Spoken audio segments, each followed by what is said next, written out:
My name's Corby Lamb. I'm the president of Capacity Forest Management, which is a full-service First Nations forest management company.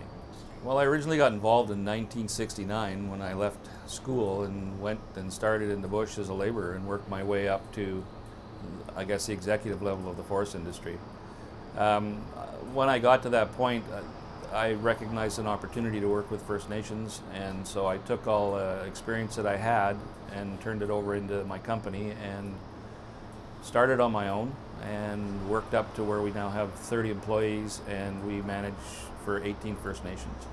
Responsible and sustainable forest management is a cornerstone of First Nations culture. When you go into First Nations communities, they'll tell you that they've been harvesting in the forests for thousands of years.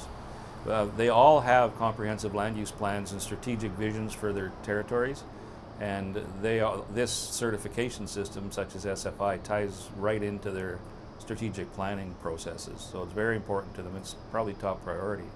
And it also helps preserve their culture, which again is a top priority for them. Forest certification means different things to them as well. It's a way to monitor what they do in the forest. The elders play a huge role in First Nations communities. They can't get out into the forest, but forest certification gives them the tools that they need in order to make sure that things are going on properly in the operations that the nation or the band has.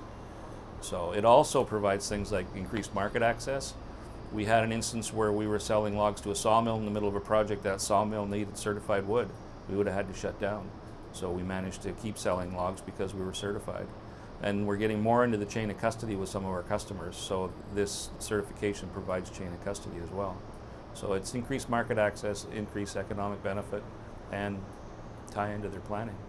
I've spoke at several conferences, but the thing I like about this one is that it's a much wider exposure, much wider audience, and there's been some really interesting things around the birds that we've seen in the presentation before me, and I really enjoyed it. It's a good conference.